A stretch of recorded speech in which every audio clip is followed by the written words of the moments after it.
Digital क्रांति से सेवाओं में और योजनाओं का लाभ देने में क्रांतिकारी परिवर्तन किया जा सकता है।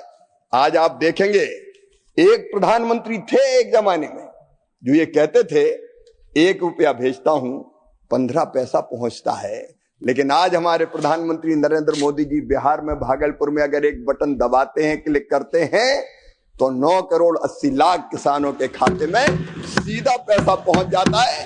और गिरिराज जी उस कार्यक्रम में थे, मैंने बताया था पहले, सामने 22,000 करोड़ रुपया किसान मोबाइल दिखा के कहता आ गया पैसा खाते में आ गया। ये डिजिटल क्रांति के कारण संभव हुआ है। जनधन योजना, आधार, मोबाइल, आम आदमी के बैंकों में खाते खुलवा के जिनमें बहनों की बड़ी संख्या है। एक नई क्रांति प्रधानमंत्री नरेंद्र मोदी जी के नेतृत्व में माननीय उपसभापति महोदय हुई है। डिजी लॉकर, ई साइन सुविधा, ई केवाईसी, पेमेंट गेटवे, एकीकृत भुगतान, कितनी सुविधाएं जनता को मिली है। केवल खेती के क्षेत्र में नहीं, स्वास्थ्य रिकॉर्ड ज्ञान साझा करने के लिए भी इलेक्ट्रिक स्वास्थ्य रिकॉर्ड, सरकारी ई मार्केट प्लस जो भारत का ई कॉमर्स पोर्टल है, व्यापार उससे आसान हुआ है। और इसलिए प्रधानमंत्री जी ने तय किया कि कृषि भारतीय अर्थव्यवस्था की रीढ़ है और किसान उसकी आत्मा। किसानों की समस्या का समाधान होना चाहिए। छोटी छोटी चीजों के लिए उसको ना भटकना पड़े, और इसलिए ये डिजिटल कृषि मिशन बनाया गया है। माननीय सभापति महोदय, अब किसानों का प्रमाणित विवरण किसान रजिस्ट्री में एक जगह मिलेगा। उनकी भूमि जोत, परिवार का विवरण, बोई गई फसलें, सॉइल के बारे में कौन कौन से पोषक तत्व है, उपयोगी और व्यापक डाटा मिलेगा।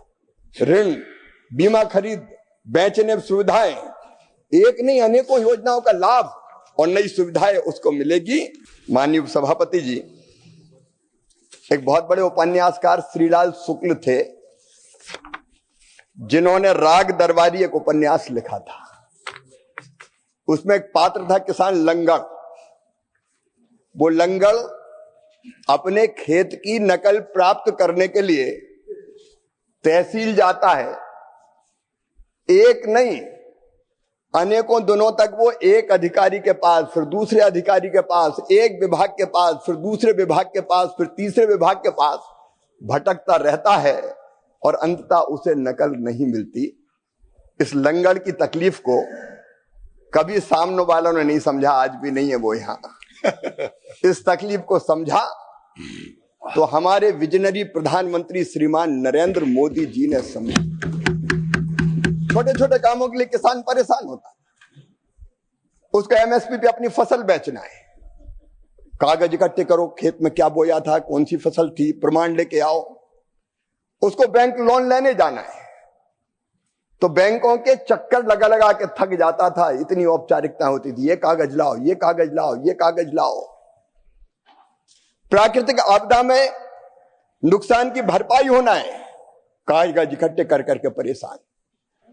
लेकिन प्रधानमंत्री जी ने और इस सरकार ने डिजिटल कृषि मिशन बना के उस किसान की सारी दिक्कतें समाप्त करने का फैसला माननीय उपसभापति महोदय किया है। यह डिजिटल पहचान एक फार्मर आईडी बनेगी जिसमें किसान की जानकारियां, अब उसकी फार्मर आईडी में उसके पास कितनी जमीन है, खसरा नंबर क्या है, उसके परिवार में कितने सदस्य हैं, वो और खेती के अलावा कौन कैसा काम करता है, कितने पशु है, क्या कृषि वानिकी का काम कर रहा है, क्या बागवानी के काम में भी लगा, सारा डाटा माननीय उपसभापति महोदय एक ही जगह अब उसको प्राप्त हो जाएगा।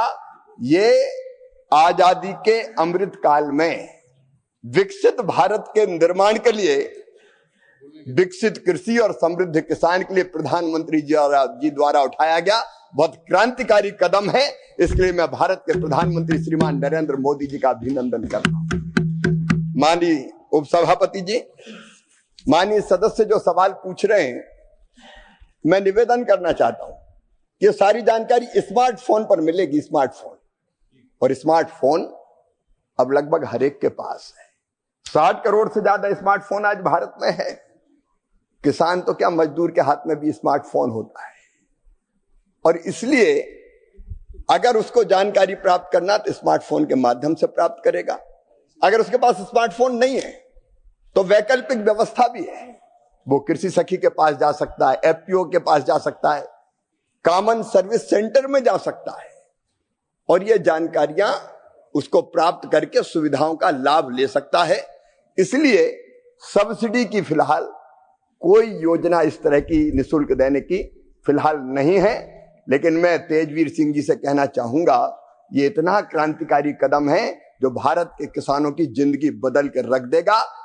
4 करोड़ 60 लाख से ज्यादा फार्मर आईडी बन चुकी है और बाकी फार्मर आईडी बनाने का काम भी राज्य सरकारों के सहयोग से तेजी से हो रहा है।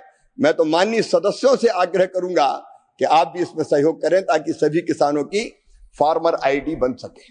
डिजिटल धोखाधड़ी और किसानों के डेटा को दुरुपयोग के रोकने के लिए अनेकों उपाय किए हैं, जिसमें भारत सरकार आईटी अधिनियम 2000 और आईटी नियम 2000 और इलेक्ट्रॉनिक्स और सूचना प्रौद्योगिकी मंत्रालय मेटी और सर्टिन के विभिन्न साइबर सुरक्षा निर्देशों का पूरी तरह से पालन करती है।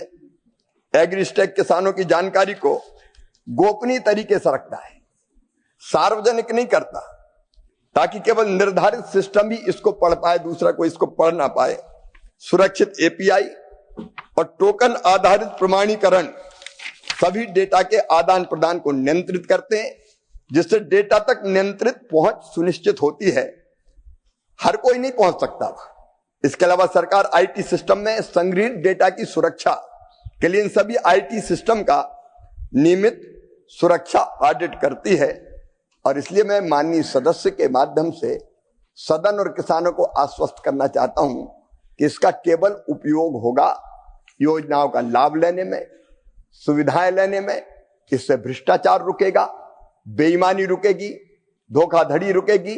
कई दिनों में जो काम होता था, किसान घूमता था कई तरह के डेटा इकट्ठा करने के लिए, कागज के लिए, वो 1 मिनट में होगा। चाहे बैंक लोन हो, फसल बीमा का लाभ हो और किसी योजना का लाभ, प्रधानमंत्री किसान सम्मान निधि का लाभ उठाना हो, तुरंत वो लाभ ले सकेगा। इसकी दुरुपयोग की संभावनाओं को पूरी तरह से निर्मूल किया गया है। माननीय उपसभापति महोदय, डिजिटल फसल सर्वेक्षण में जो बोई गई फसलें हैं उनका रिकॉर्ड दर्ज किया जाता है और यह रिकॉर्ड एक यूनिक फार्म आईडी और खेत के जियो कोऑर्डिनेट के से जुड़ा होता है। प्रत्येक खेत को, फार्म आईडी को किसान आईडी के साथ जोड़ दिया जाता है, जो फसल सर्वेक्षण डेटा को किसान के भूमि रिकॉर्ड के साथ सहज रूप से जोड़ देता है, जोड़ने में सक्षम बनाता है। इस तरह के लिंकेज से किसानों और सरकार को कृषि के लाभ को सही वितरण करने की में मदद मिलती है।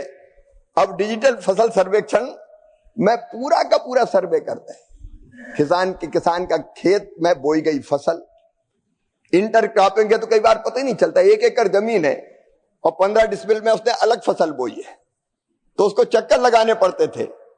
अब अगर उसने चने के साथ तुअर भी बोई है तो डिजिटल सर्वेक्षण में यह स्पष्ट रूप से पता चल जाता है।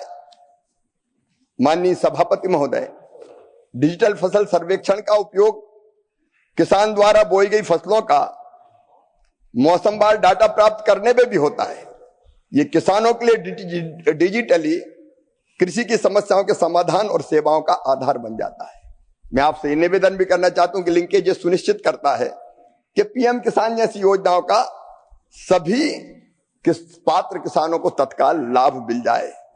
ये प्रशासन के लिए डुप्लीकेट दावों की समस्या को खत्म करते हुए पूर्व लाभार्थी, मतलब जो अब किसान नहीं है, को रिकॉर्ड से हटाते हुए धोखाधड़ी को रोकने और सेवा के वितरण में सुधार लाने में भी मदद करता है। डीसीएस के माध्यम से बीमा की बात पूछी वो और बता के अपनी बात समाप्त करूंगा। बीमा दावों का भी आसानी से निपटारा किया जा सकता है। पहले बीमा के दावों के निपटारे के लिए प्लीज लिसन योर क्वेश्चन। बीमा के दावों के निपटारे के लिए खेत में जाके मैनुअली सर्वे होता था, तो पूरा रिकॉर्ड है, बीमा कंपनी के पास जाओ, फार्मर आईडी में पूरा रिकॉर्ड मौजूद है कि ये फसल बोई थी, और डिजिटली सर्वेक्षण के कारण तुरंत ये पता चल जाता है कि नुकसान कितना हुआ है। तो कितना नुकसान हुआ, पहले क्रॉप कटिंग एक्सपेरिमेंट के कारण बीमा कंपनियों के और राज्य सरकार के बीच में विवाद होता था, लेकिन अब पूरी तरह से प्रमाणित डेटा आता, तो तत्काल बीमा कंपनी क्लेम किसान को दे सकती है और किसान के खाते में पैसा आ सकता है।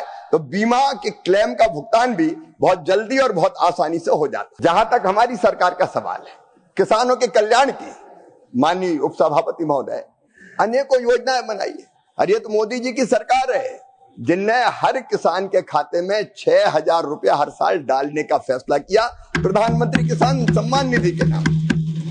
अभी किसान को कम ब्याज पर कर्ज मिले, इसलिए मोदी जी की सरकार है जिसने किसान क्रेडिट कार्ड के माध्यम से इफेक्टिव 4% ब्याज पर ऋण देने का फैसला किया, और अब तो ऋण की सीमा भी 3 लाख से 5 लाख रुपया तक बढ़ाने का काम किया है, ताकि सुलभ और आसान ऋण कम ब्याज पर किसानों को उपलब्ध हो सके। और माननीय उपसभापति महोदय, किसानों को सस्ता खाद मिले, इसलिए 2,54,000 करोड़ रुपया तक की अगर फर्टिलाइजर सब्सिडी देने का काम किया है, तो नरेंद्र मोदी जी की सरकार ने किया है। हम किसान को राहत देने के लिए कटिबद्ध हैं, और इसलिए इरिगेशन के बारे में सवाल पूछ रहे थे, सूक्ष्म सिंचाई योजना मिशन पर ड्राप मोर क्रॉप, उसके लिए किसानों को सस्ते दाम पर 45 से लेकर 55% तक की सब्सिडी कौन देते हैं? केवल नरेंद्र मोदी जी की सरकार देने का काम करती है। मोदी जी की सरकार है जो सॉइल हेल्थ कार्ड बनवाती है, और मोदी जी की सरकार है जो रिकॉर्ड एमएसपी की खरीदी करती है, रिकॉर्ड। और ये मोदी जी की सरकार है जो 50% एमएसपी की जो लागत जो आती है उत्पादन में, उस पर 50% से ज्यादा मुनाफा देके एमएसपी तय करने का काम करती है। माननीय उपसभापति महोदय, मैं एक ही उदाहरण बताऊंगा। पिछली जब सरकारें थी तो दाल केवल 6 लाख, दलहन की फसल 6 लाख मीट्रिक टन खरीदी गई थी। ये मोदी जी की सरकार है, गारंटी पूरा करने की गारंटी, कि जिन्होंने 1,73,000 लाख मीट्रिक टन खरीदने का चमत्कार किया था। और इसलिए किसानों के कल्याण की कई योजनाएं मोदी जी की सरकार ने बनाई है, और जिनका लाभ तमिलनाडु की जनता को भी मिल रहा है। तमिलनाडु की जनता को भी केंद्र सरकार का लाभ देने के लिए हम कटिबद्ध हैं, और इन कल्याणकारी योजनाओं के माध्यम से उन किसानों को लाभ पहुंचाया जा रहा है।